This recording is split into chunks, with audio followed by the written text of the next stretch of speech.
As you know, we've been talking today a lot about community, and that's true of the organizations as we work together as well.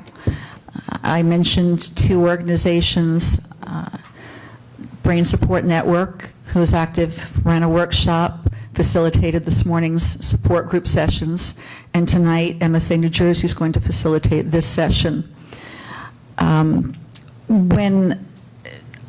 When I came to the coalition in 2014, I'd already been doing things with them and an advocate and so forth. Our family had founded MSA New Jersey and providing support in the New Jersey area. And that organization continues as well to provide that support, and we all work closely together. When I moved to the coalition, my sister Kim moved in as chair, and we do regional conferences, and Kim started talking about these great ideas she had for some patient sessions at the conference coming up, and I said, ooh, that sounds really good for us to do. So she helped, shared her ideas, collaborated with Hadley on some things, and therefore it seemed fitting as we are embracing our charity partners that Kim facilitate this session. So I'm going to go ahead and turn it over to my sister, Kim. Thank you, Kim.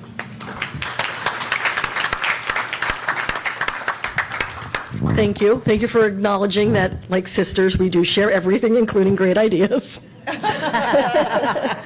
Welcome, everyone. I hope you've been enjoying the conference so far. We have a wonderful panel that's going to share a lot of great stories with you. Just a little bit about me and why I'm here. Cindy took so much of what I was going to say. It's sisters, yeah. At least we're not dressed alike tonight, because that happens a lot. Unplanned, usually. So when we founded MSA New Jersey, after losing our mother to MSA, the focus was always on the patient for us. It was to provide support, resources, and more importantly, connections to other people in the same situation, because no one should have to go through this disease alone. No one should feel isolated. No one should feel there's no place to go, nowhere to turn to, nobody will understand. So the best and the biggest thing we're hoping to accomplish is to help foster those relationships and those connections. Like I said earlier today, it's your voice. This is your story. You have to tell it. This is where the awareness comes in, through your stories.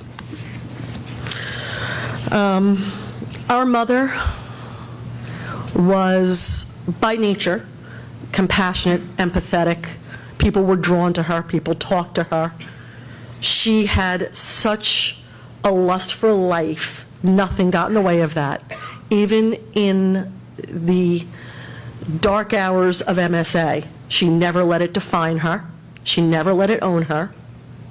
She did everything she wanted to do for as long as she could do it. She wanted to go out to dinner, she went to dinner. She wanted to have a drink, she had a drink. She wanted to go on a vacation, she went on a vacation.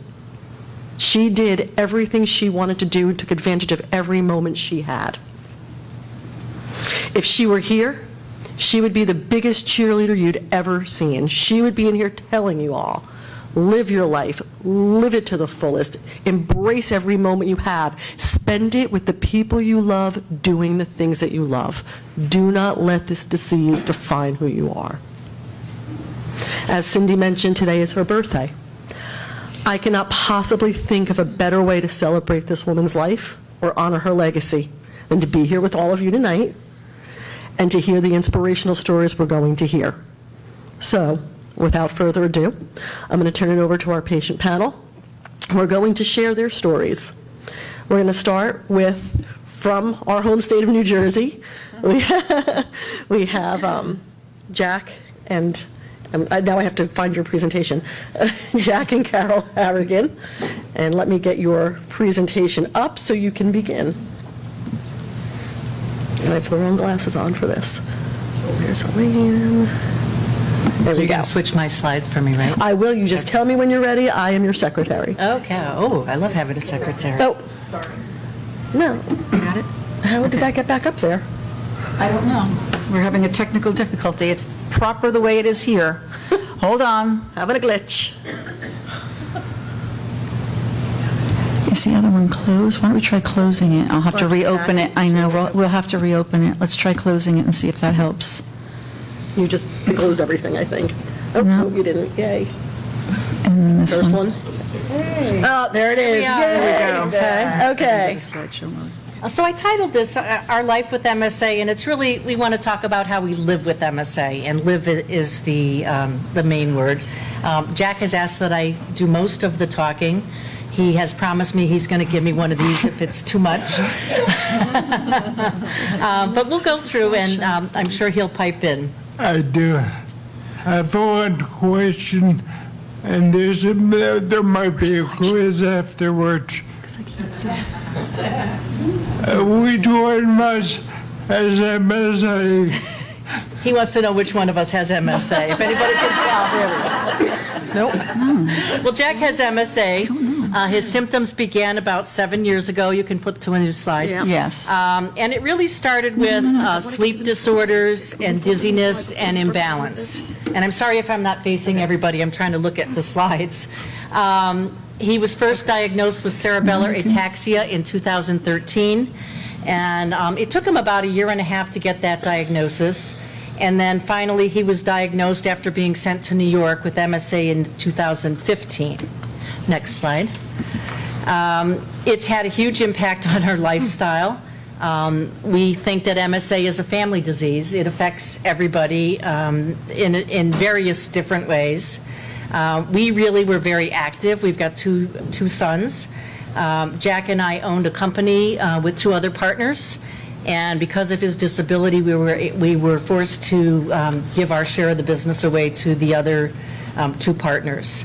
So we kind of went from a very active lifestyle to, I don't want to say a passive lifestyle, because you'll hear that we do some fun things, but it basically uprooted our lives.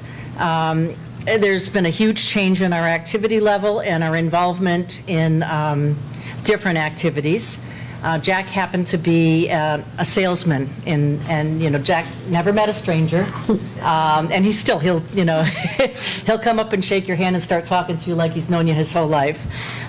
He also was a scratch golfer, so he was very, very interested in the outdoors, and was the winner of multiple club championships and a real athlete. And one of the things that I think is he's got such an amazing attitude with how he's dealing with MSA, and I think it comes from that discipline that it took to be such a good golfer, because golf is a mental game. And I think, and I told him this, and he doesn't believe me, I guess, but I see it. You know, he's got that mental toughness that keeps him going every day. We've had to move from our home. We lived in a large colonial home. We moved to a ranch on a lake, which is really nice. Totally gutted the house, and we've made it accessible so that Jack can do what he needs to do.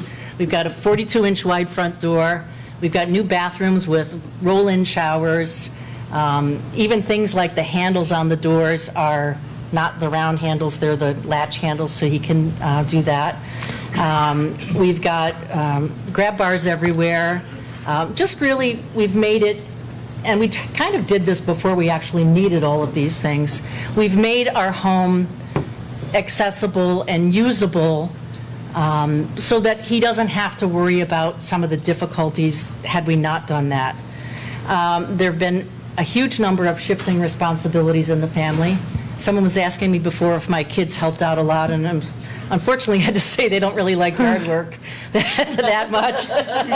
But I have been blessed with buying my own new lawnmower and my own weed whacker, because I would try to do it with the one that Jack had, and I couldn't pull it, whatever. So I've got some new responsibilities in doing the yard work, but I really like that. And then we've had a lot of social changes. As I said before, Jack never met a stranger. He has tons of friends.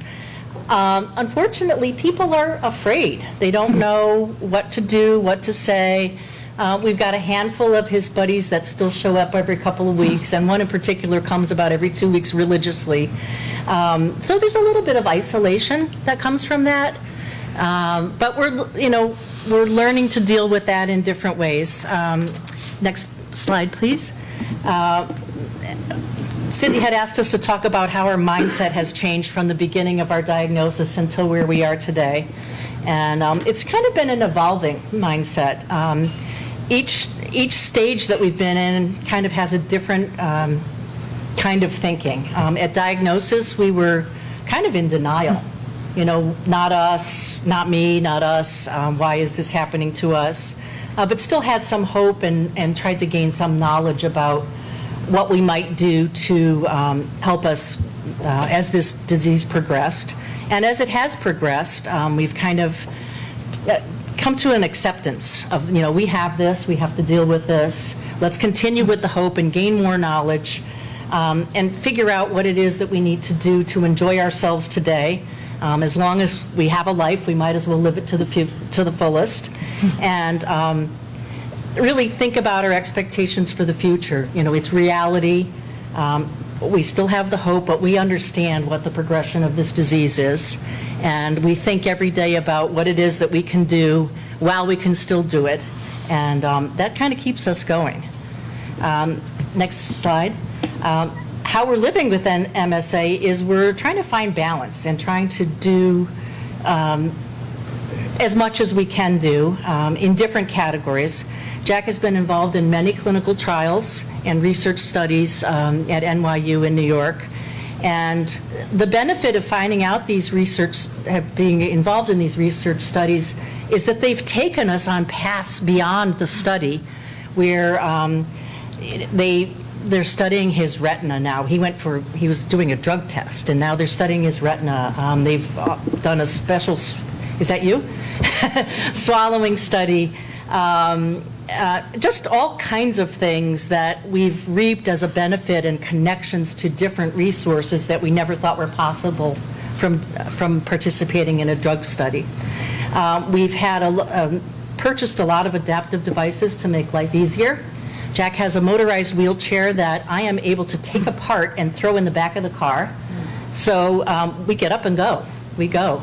And we've focused on doing a lot of things locally.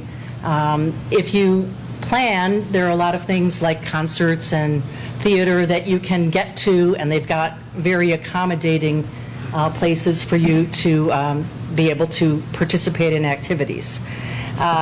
We've both developed new interests and hobbies. Jack is an avid reader. He reads history, and now he can beat anybody in Jeopardy. And I, as a caregiver, I kind of feel like I need to sometimes get out. So I have a plot in the community garden in Denville, which is our town, and the little sign on the outside of my gate says dirt therapy. So for me, it's really a good place to dig in the dirt. And then I also just joined a hiking club. Think about that. But something to keep me going in order to support him in a more meaningful way. We're fortunate to have that handful of good friends and a very supportive family. And I'm going to skip the travel for 1 second and talk about the planning, because there's really a lot that you can do in MSA, but it takes a little bit more work. Like to fly out here. You got to call and say I'm driving, I'm flying with a handicap or with a wheelchair. But if you put your mind to planning and you think about the things that you want to do, it really becomes a pretty simple process. You just have to take those first steps to make the plan. And again, I'm going to put the travel off for 1 second. I'm going to give you our little inspirational quote, which is on the next page. It's don't let what you can't do interfere with what you can do. And to live life to the fullest. So Jack told me 2 years ago, I want to take a trip across the country in an RV. And I'm like, well, I can't drive an RV. And he said, sure you can. So we rented a 30-foot RV, and I went online and I thought I needed to figure out how to drive an RV online, but I really had to do it in person. We drove 7,600 miles, and we took a wonderful trip across the country. We didn't make it all the way to California on that trip, but last year we did come back to California and do the loop. And then really, I'm just going to share with you now some photos from our trips. This is the USA cross-country trip in 2016. It was the 100th anniversary of the national parks.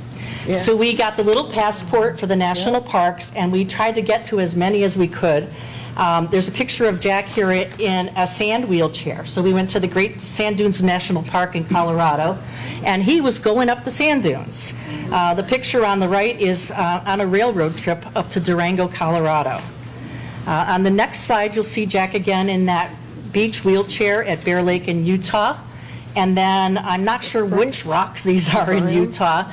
We went to so many canyons that we had to kind of change our plans because my kids were sick of canyons. So that was that trip. And then this year we said, okay, what can we do? We had a person in our group who had traveled to South Africa. And they spoke about it, and we kind of like heard it, and we didn't do anything about it. And then we said, well, let's really check into this. So we found a company called Epic Enabled, which I'm not plugging except for they were very good, and they are especially equipped to deal with people with disabilities, people in wheelchairs. So we decided to go on a safari to South Africa for 2 weeks. So here are some pictures of my South African safari. A little hut that we stayed in, which was totally accessible, and you'll see us there all geared up in our little Jeep, where we took. That was in a game preserve where we took a safari. You'll see some photos of some of the animals and how up close and personal it was. There's a warthog next to this giraffe. I don't know if you can see him. And then 2 elephants. I don't know if they were fighting or loving each other, but they were there. Again, another picture of a cheetah and a water buffalo. The water buffalo looks really friendly, but apparently those are the meanest ones that they have there. And then we went further south down to Cape Town, so the Cape of Good Hope and the very southern tip of Africa. You can see how beautiful it was. And since we were in the southern hemisphere, we got to see penguins. So I had a really hard time. I apologize for so many pictures, but I had a hard time like editing. There were so many, and it was such a wonderful experience. But we figure, while we can do this, we need to do it. We remember every day. You have something to say? Yes. The only time I was laughed at was from another person in a wheelchair when we were visiting the penguins because it was raining too hard. Oh, so there was another person in a wheelchair. We were visiting the penguins as the rain was coming sideways, and they were laughing at each other. And that kind of reminds me is one of the things that we really find important is to find humor in all of this. And actually, we laugh at a lot of stuff. We're pretty positive people. A lot of the humor comes from these crazy things that happen from MSA. Like when he runs over my foot with the wheelchair or, that type of thing. But that's our story. I hope you guys get some inspiration from it. And I'll go back to the last quote that we really encourage you. Don't let what you can't do interfere with what you can do, because you really can do a lot. You got to put your mind to it, and you've got to do a little planning, and you can make it happen.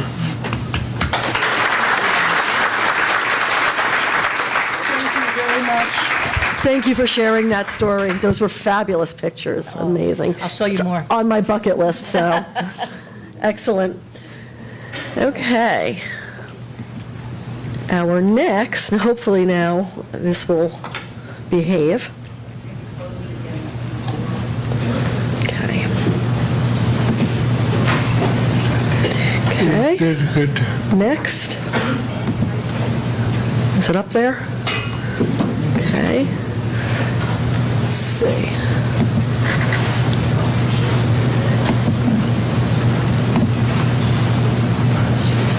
Okay. So our next group is Diane Graham and Elaine Douglas, who have been coming frequently to our coalition conferences, so it's always good to see them. And I know that they, that sounds like a glitch over there. I know that they do have some adventures and some good stories to tell. So Diane and Elaine, you're up. Okay. Yep. I'll steal your joke. Guess which one of us has MSA? So I'm Elaine Douglas. And I'm Diane Graham. We live in Seattle. I live in Shoreline. So humor is never a part of our lives. So this is our family before the diagnosis. After the diagnosis. You're right. Oh, God. Somebody's help me. No. So we were foster parents. We both worked. Diane was a IT data center manager, and I worked in global health. We were very active. We, had a lot of plans, starting to think about like retirement, selling our house, moving into a condo in the city, what kind of travel we would do. And then on March 15th, 2015, Diane got the diagnosis of MSA. Which I thought was, we had been waiting and waiting for a diagnosis. And so when we walked out of the doctor's office and he said I had MSA, I was going, yippee! I finally got a diagnosis, and I was so happy to have a diagnosis. And I looked at Elaine's face, and her face was just stunned. And I thought, honey, what's the matter? We got a diagnosis. That's great news. So the next morning I got on my computer and I Googled MSA and all things. I said, holy shit.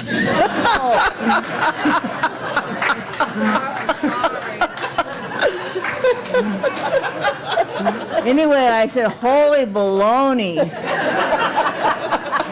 I said, this is not a good disease. And when she walked in the door, I'm going, this is not good. Of course, I had already done all the research, and I had figured this is where we were going, so I already knew a lot about it.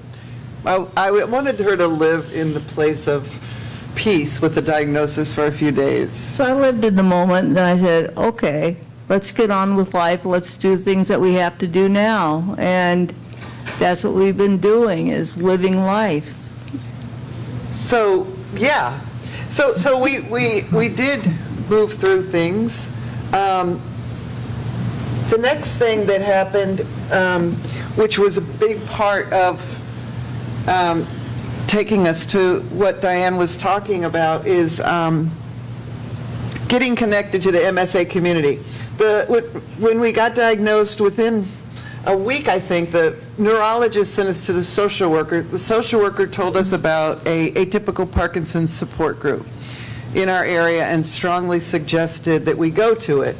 We went to the support group, and the facilitator, within I think the first few sessions, she's like, you guys with MSA are so lucky, because there are people with PSP and CBD, the other atypical. You MSA people are so lucky because the conference is coming to Seattle this year. We were like, oh, we don't feel lucky, but thank you. And so she's like, no, it's great, you've got to go. And we were like, okay. And we signed up, and we talked to somebody named Vera, and she signed us up, and we walked into the Hilton at Seattle, and really kind of feeling grim and expecting grim. And this woman with this long blonde hair ran up to us and hugged us. I'm so glad you're here. I'm Vera James. And we were like, what?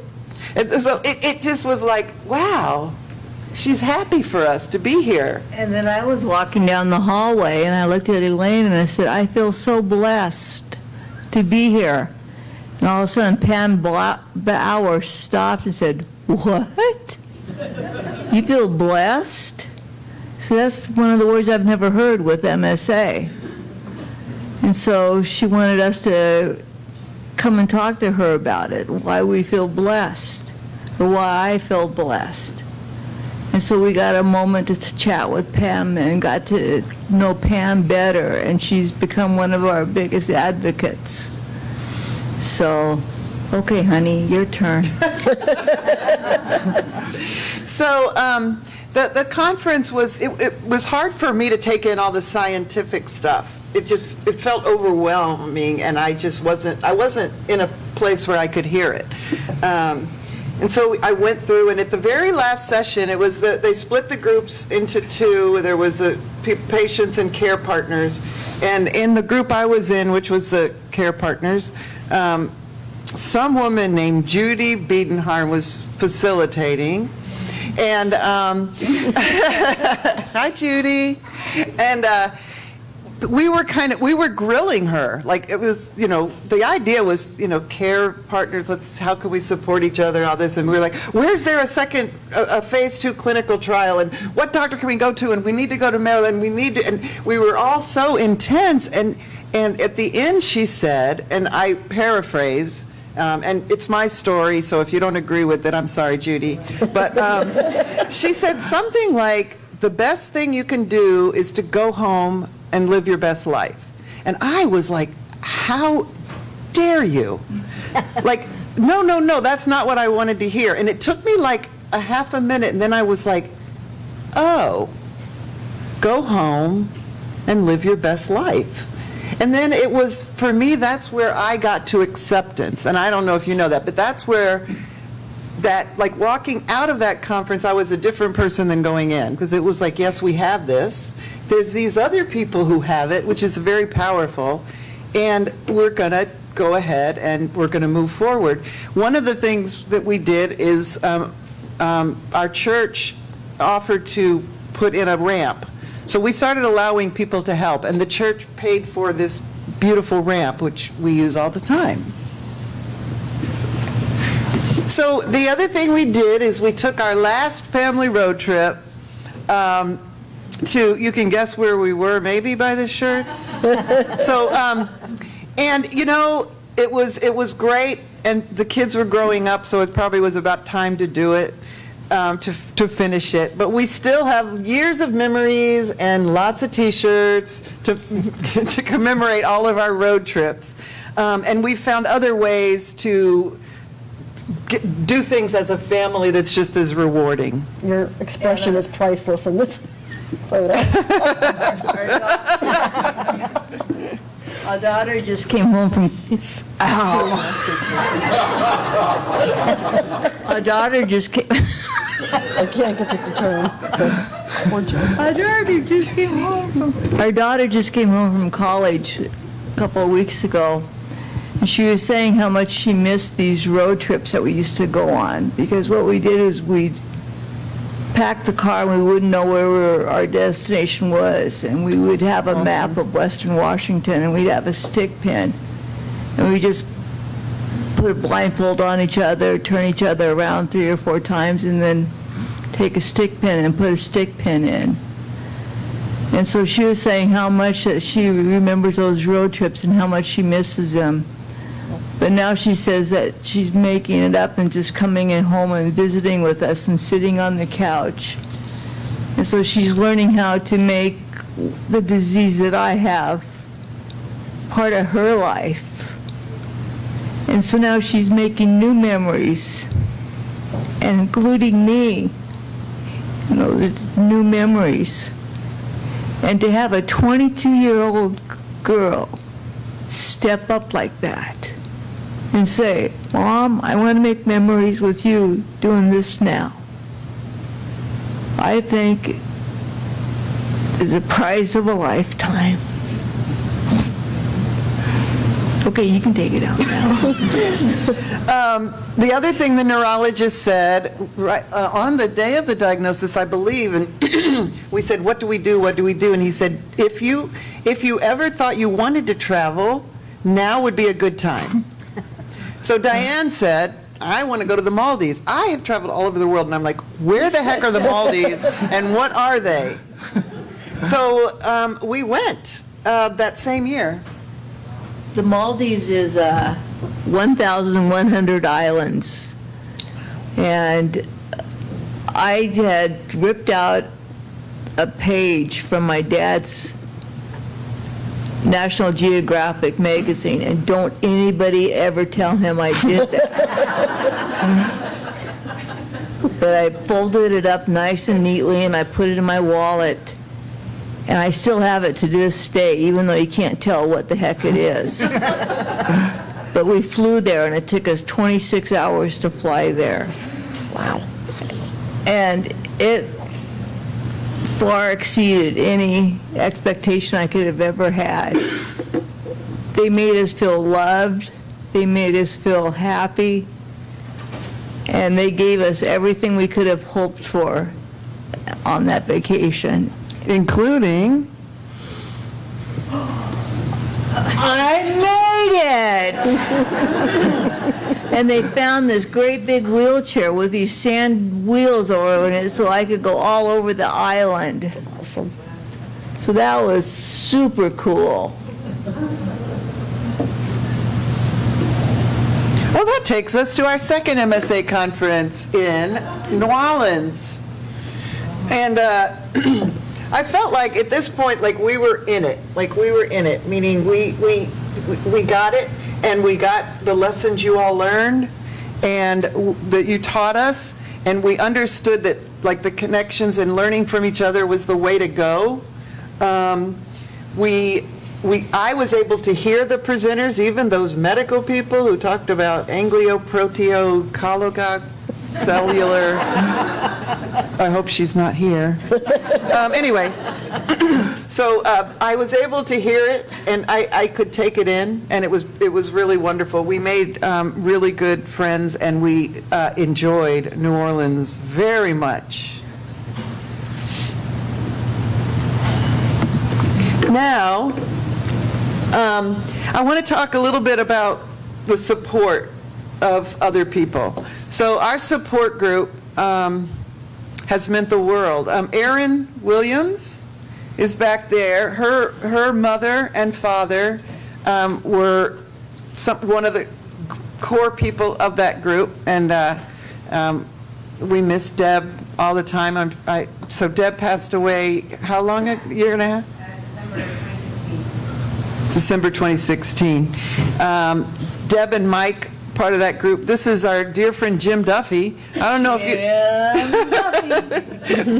you... Jim, we met Jim and his wife Deb at the Seattle conference, and Jim continues to come to our support group to share his stories as a care partner, and he has just been amazing for us and for the whole group.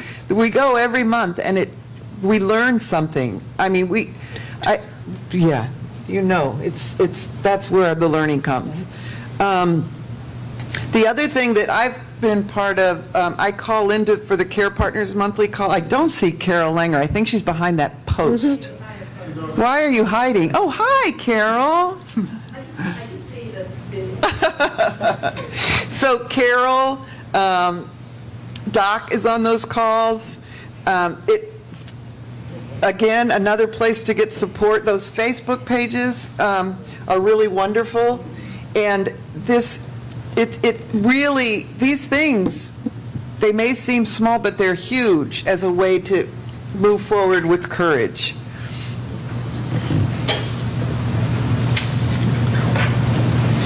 And then we also in Seattle met a lovely man named Gary Rose, and I know the Portland people here know Gary Rose. And we met him and kept in touch with him. And Gary was saying, oh, we go on a cruise every year. I go, you go on a cruise? Like now? And he said, every year. And you can do it too. And I said, I don't think so. You know, Diane's in a wheelchair. And I don't think we could. He said, you can do it. And we're going, and here's when we're going. Come when we go. And we did. And my sister and brother-in-law joined us too. We had the best time ever with them. So that's all I have to say. So the other thing is we're able to take in the things, the gifts that people give us, and this is an example of that. Yeah, if you click it. Oh, hold on. Is this where I should be? Can hear it. This one? Yeah, that's what's supposed to be. Can you?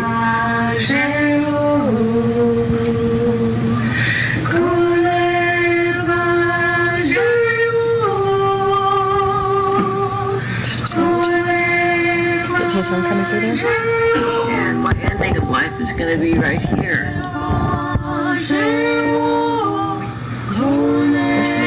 We had talked about doing all these things when we retired, and watching the kids grow up and get married.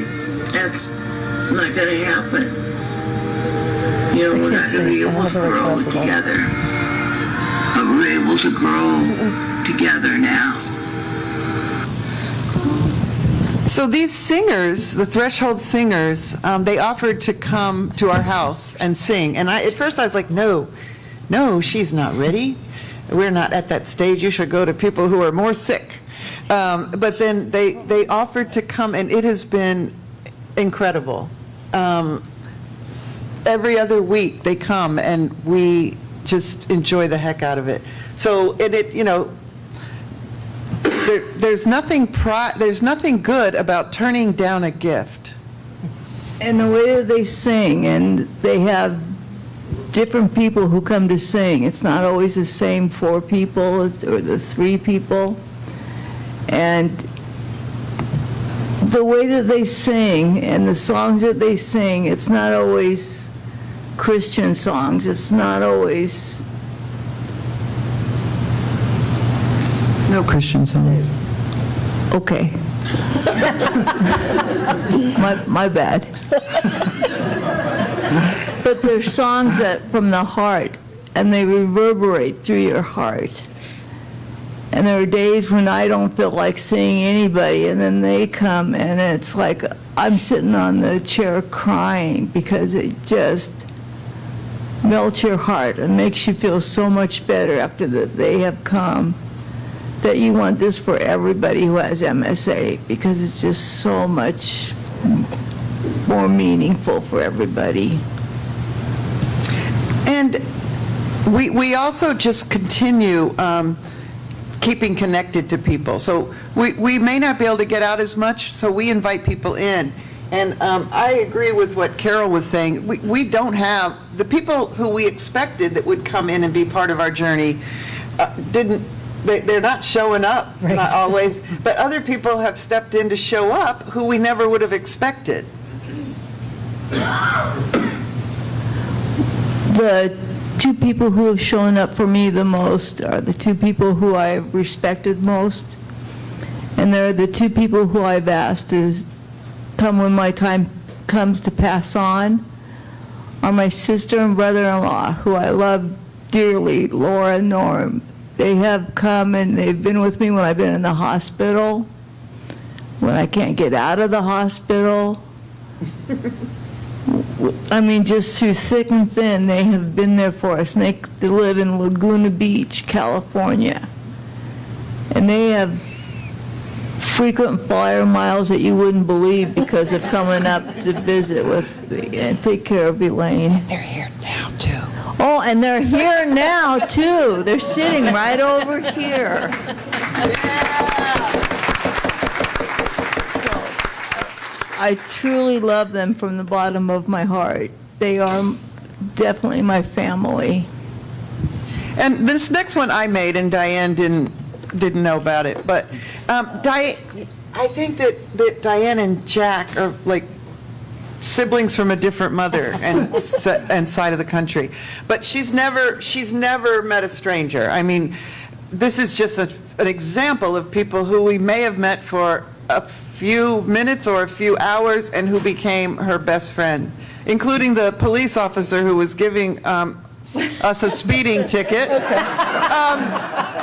And she anyway, I was going to ask for an explanation on that picture, but okay, good. He was Thank you for writing a that. big old ticket, and she's like, "I love your hat. Can we have a picture?" That's awesome. I almost had the ticket down to nothing. But I think it was over $200. Yeah. Anyway, so. But these are some of the people. The other people are like nurses and technicians, X-ray technicians, whatever. Like we went to one of the last times that we went to the hospital, because it seems to be a place she likes to go. They were admitting her, and they put us on the floor, and we're wheeling down, and this nurse literally is running down the hall saying, "You're back! You're back!" And I was like, whoa, wait a minute. I'm so happy I'm changing my schedule so I can have you. And I was like, and she's a friend, and we have her email, and Diane stays in touch with her. Her spirit keeps her going, and it keeps me going too. And what's amazing is, I don't know if y'all have noticed this, but there are people who ignore people who are in a wheelchair or who are differently abled or whatever, and so they just talk over them, not to them.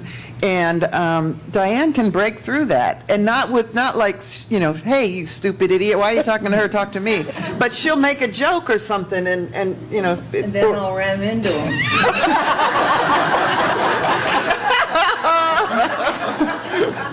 So, and you might guess, I don't think I even need to say this, we laugh every day, and about some of the same things you said, except not some things that you just wouldn't want to share here, what you laugh about.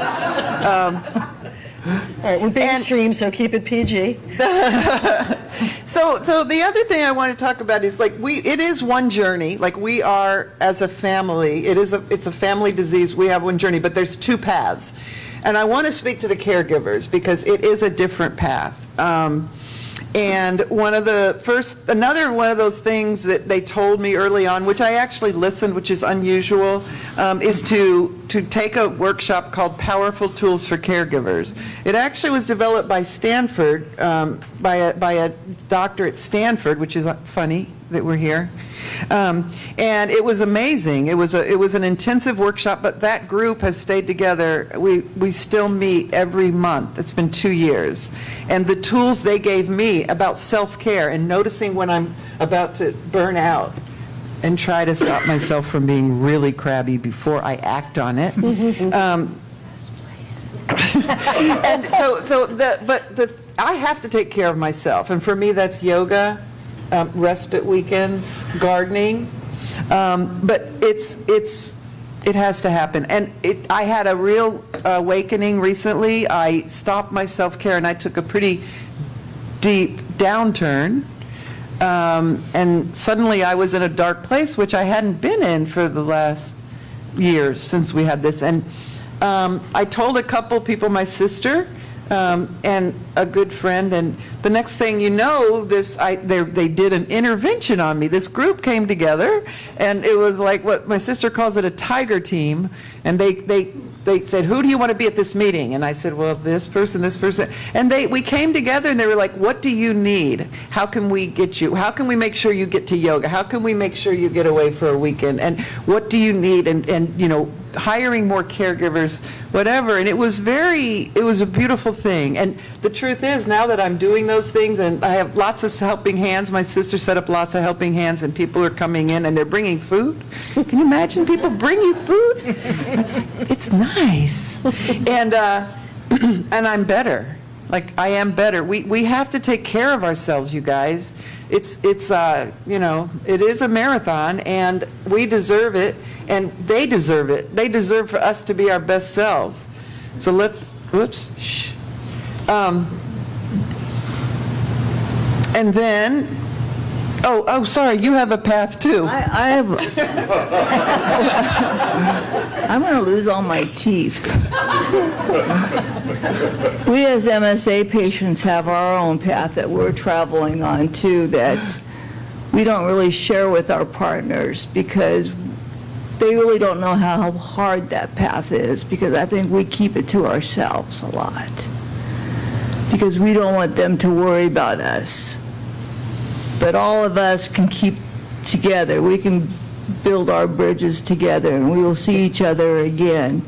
And as long as we all try to do one little thing each day, whether it's to take that one step, to move that big toe, to smile, to laugh, and just to remember, you're going to have to move. You're going to have to move up. Yeah, sorry. I forgot. For the big reveal. So, because what my motto is that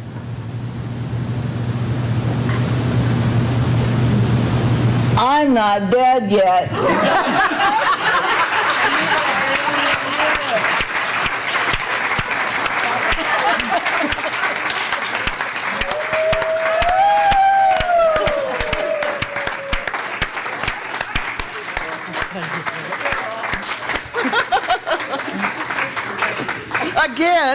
she brings the T-shirt home, and I'm like, oh my God, she's traumatizing me again.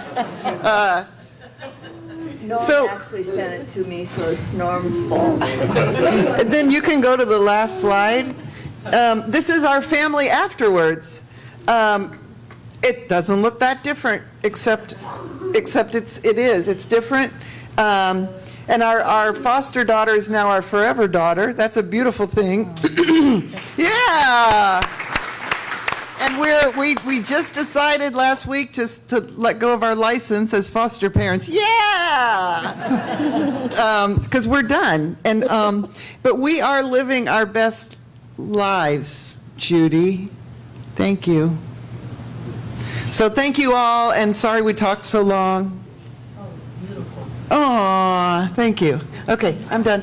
That was fabulous. Thank you so much. I'm not done yet. I got No, more to say. we're not done but yet. Doc Kellerman said he'd get the shepherd's crook out. So I'm done. Thank you all, and to all a good night.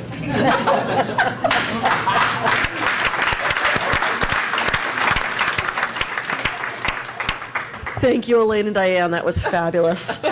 We now have the MSA Coalition's own Hadley Ferguson here to share her story. So, Hadley, I'm going to get you set up. Thank you very and tell much. me when you need me to move. Yours should be the last open one. Let's get that.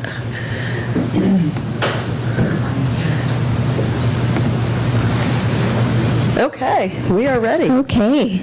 Well, I'm Hadley, and can you hear me? Okay. I'm from Missoula, Montana, and it's a big, big state, and I think I said in another, and there's probably someone, if you're watching on the live and you are in Montana, come find me because I haven't met you yet. I haven't met anybody in Montana yet with MSA, but I'm sure that they are there. And I was originally diagnosed in 2010 with young onset Parkinson's, and I got moved along with that, and I was feeling pretty good about things, and then things shifted in July of 2013. It shifted to MSAP. And so with that, if I scroll down, it'll be, with that, I think the journey for me, the biggest thing has been family. The impact on family, that phase from 2011 to 2013, or 2010 to 2013, when I had a diagnosis and then it shifted and I was having a new diagnosis, our lives were just all about the diagnosis. And in some ways, that last year, I feel like I really missed a year of my life because it was just, I didn't know what it was, and I didn't have the therapies I needed. And so then and every time I went to the doctor, I said, I just need you to help me. I have a beautiful family. I need to do everything I can do with them, and I don't want to miss any time out with them. So the family is what drove me every time. And then when I got the diagnosis, I just was relieved to have help, and the shift from what is this became, how am I going to live? This is great. I mean, not great. I get it. It's not great, but it's great because I can now have some therapy to help me. I don't have to have the question of why, what is this? There's an understanding of what's happening. All of those things are settling. And so then it was time to really, really, really live with my family. That's what the goal was.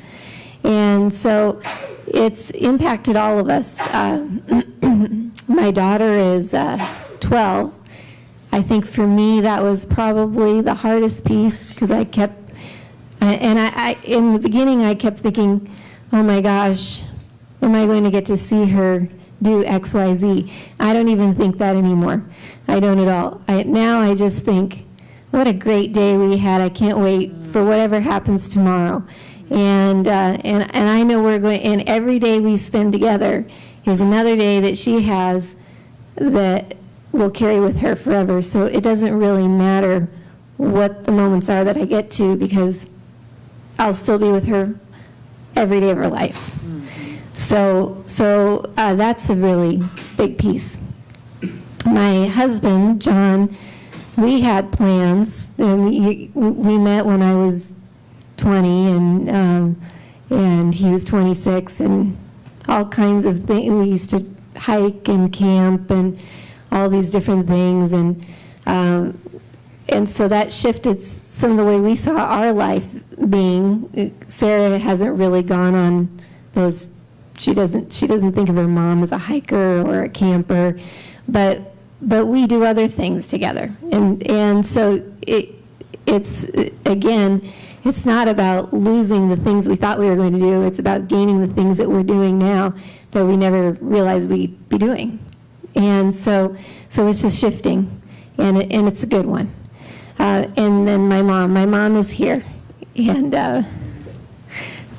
sorry.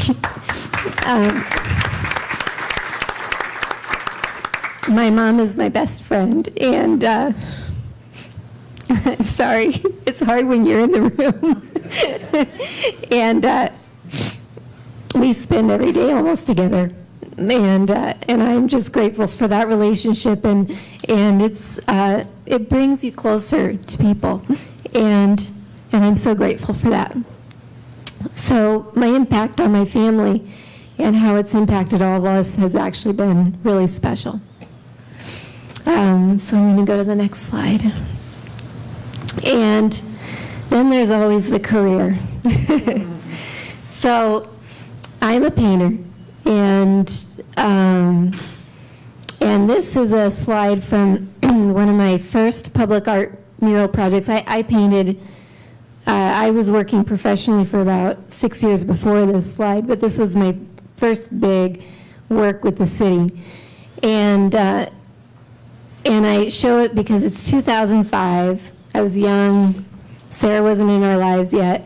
And what you see there is half a city block. The largest mural is 12 feet high by 32 feet. They're painted on panels, and there are 7 of them. And I painted all those panels in 3 months.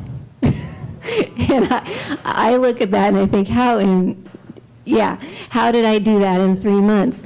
But I was young, energetic, and all those things. And so that started off in Montana. I started doing a lot of work, doing historic research projects, mural projects. So this was a piece. They titled it "Heart of Missoula Murals," and it's the history of the town that I grew up in, the town I live in, Missoula, Montana. So the next slide is a little bit later. I worked with Missoula Catholic Schools. They came to me and they said, "Hey, we really love what you did downtown. Could you research the history of our schools and tell the story in a series of panels so that we can teach our community about how we came to this community and where we are today?" So I said, "Sure, I would love to do that project." And so it was another great research project, and you see me sitting in front of the 2 murals with the color in them. And so when I was painting those and working on those, I started having problems with my health. And I didn't really realize that it would be so difficult to complete a project. It's the first time that I had a really difficult time, and I was going through, and during these murals, I got the diagnosis of young onset Parkinson's. So then I got medication, and I was taking a drug called Mirapex, and it almost made me manic, and so I got a lot of work done on that, and it helped me get through. But then I had to go to the next 2 panels, and so the work you see that's in brown, sepia tone, that's what I do before I put color on. And this is a project that I am not ever probably going to be able to complete. This is where it stands, what you see. And it was a real moment of letting go. I complete everything I start. I've never done that before in my life. And I just had to be okay with it. But the people I work with, they were so graceful about it and so understanding. And they were just happy with the experience we had. And they don't care that it's not finished. I care. And we brought some artists in to try to help the process, and that was a new thing for me too, bringing someone else in to work on the project that I worked on. But it was a really good practice in being okay with it is what it is. And I would rather spend my time with Sarah and my family than lose my energy on something that really isn't going to work for me anymore. So I'm going to show you after that, I did actually do one more project. And these are smaller, so I was able to do them. They're 5 feet by 10 feet. And I applied to paint the women's history murals for the state capitol in Montana. It was a national search. And it came down to a woman in Vermont, a man in Massachusetts, and then myself. And when I put the application in, I did not have the MSA diagnosis. And so, but it took them 1.5 years in committee to decide the semifinalists. And when I was chosen as a semifinalist, I knew that I had MSA, and I actually confided in one of the committee members, and her husband had passed away with MSA, so she was very familiar. And I got a call one day, and she said, I have some really great news for you. You are one of the semifinalists, but I wonder if maybe you should consider giving it to somebody else. And it shocked me. And I said, well, I need to think about this. And I hung up the phone, and I thought, no, that's not right. There's no reason why I can't do this. And if I can't, then we'll cross that bridge when that bridge comes to me and I have to deal with it. But there's no reason why she's going to tell me that I need to step away from this. So I called her back not even an hour later, and I said, thank you, I thought about it, and yes, I'm staying in this. And I want you to consider me just like you consider everybody else. So I did get the job, and it took me 1 year to do the 2 panels. And Sarah was with me in the studio. That's a picture of Sarah. And she liked to get a brush and pretend to paint with me. Didn't have any paint on it. But she got to experience my working on those murals. I shared with her the stories of the women in Montana as they evolved on the canvas, and what a special time that was for us. I'll always forever be happy that I hung on to that, and that it's something that I got to complete. So the thing that happens is that I just keep shifting. So I can't do the big stuff anymore, but I still like to paint.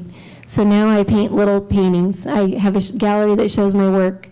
My paintings range from 5 by 5 inches, really, really tiny, to a little bit bigger.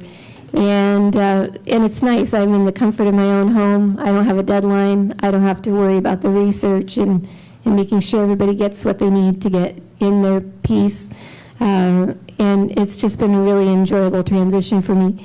I also included a fun little project I did recently, a painting, and I don't know if you can see, I'm holding a smaller license plate. So I have, Montana has lots of license plates, and so that there is a license plate that I designed for an organization, and so so that's kind of a fun thing. My mom has it on her car.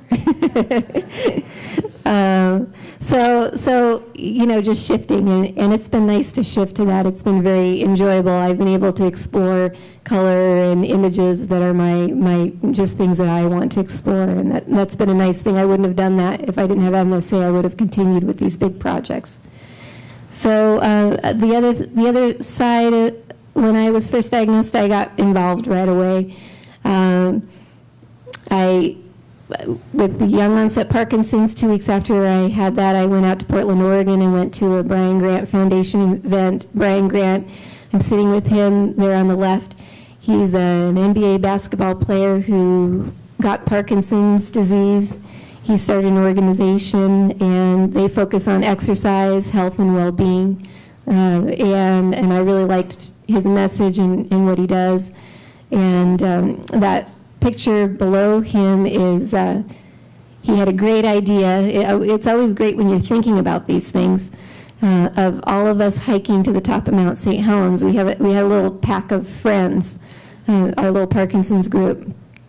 And so we did it as an outreach and a Parkinson's awareness activity, and there's a little video made, and I think we all say that we are glad we did it, but none of us would ever do it again. It was pretty brutal coming down off that mountain, but it was a great experience to do together.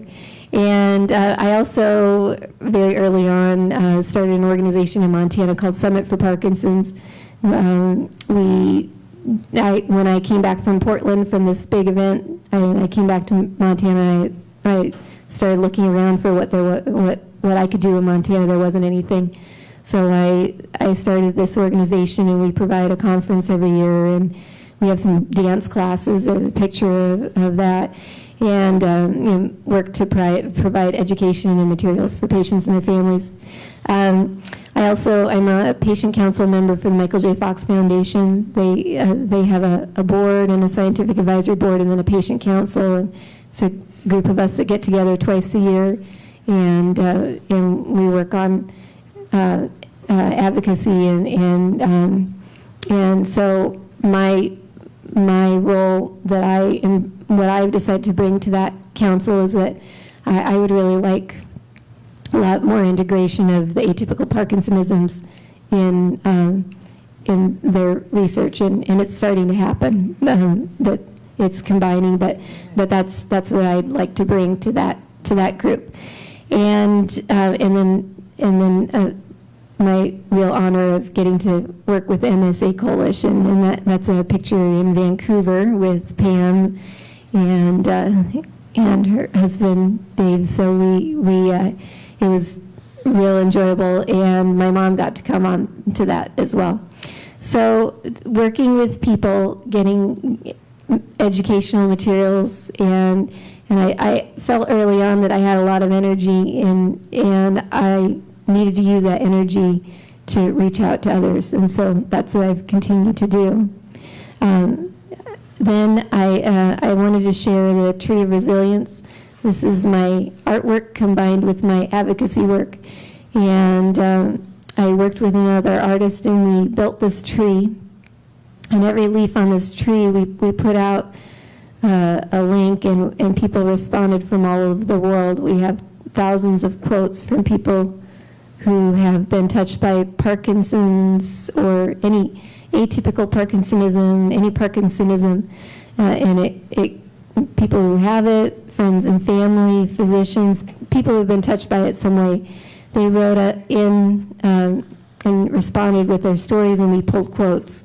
And so every leaf on the tree has a quote, and I have one of my leaves shown in the presentation. And this tree will be moving next month, or early November, to New York City, and it's going to reside in the Michael J. Fox Foundation offices. So that's going to be really fun. Thank you. So I just wanted to close with one of the leaves on my tree. I wrote one of my quotes: "Seek the joy of living life and take in every moment." And I think that that's something that this has really brought for me. It's the gift that MSA gave me. It gave me the gift to notice every moment and take it in and find the joy. And I feel that that's something that I wouldn't want to change in my life, and so I wouldn't want MSA not to be part of my life because I wouldn't have it without that. I also feel that continuing to build and strengthen relationships is really an important part. We've talked a lot about that here. The relationships they're so meaningful, and so that's where I put my time and energy, is my family and my loved ones and my relationships, and I just enjoy and embrace what you have today and every day. Thank you. Fabulous. Thank you very much, Hadley. You guys have all presented some fabulous stories, very inspirational, how to stay positive, how to keep life normal despite dealing with the challenges of living with MSA. I know Mom is up there smiling and thinking, you guys, you go. This is how you do it. We have one final story. We have a video that I'm going to ask Don Kraus to come up and set up from Austin Howard. So, Don? So we're actually going to change up the schedule a little bit with the video. It's getting pretty late, so we're thinking that tomorrow morning, maybe 15 minutes ahead of when the schedule's supposed to start in here, that we'll put the video on, and so while you're having breakfast, or if you can come in ahead of the meetings to watch it. It's a great video. Austin Crawford is an MSA patient. He lives a bit south of Chicago in a small town, and he was a police officer and is a member of the State Line Riders Association, which is a big biking club, and he's surrounded by a group of great, positive people, and he really is an extremely positive person himself and wants to extend a message of positivity as he fights multiple system atrophy. So I think tomorrow morning we'll show that video and hope that most of you, if not all of you, can come in a little early to watch it. Thank you. Also, I want to recognize Cindy before I drop the ball. After I finished my little Who I Am presentation, I was supposed to introduce Cindy, and I forgot because I started getting, my lips started quivering when I was talking about my daughter. So, so anyway, I think we should all extend a big round of applause to Cindy.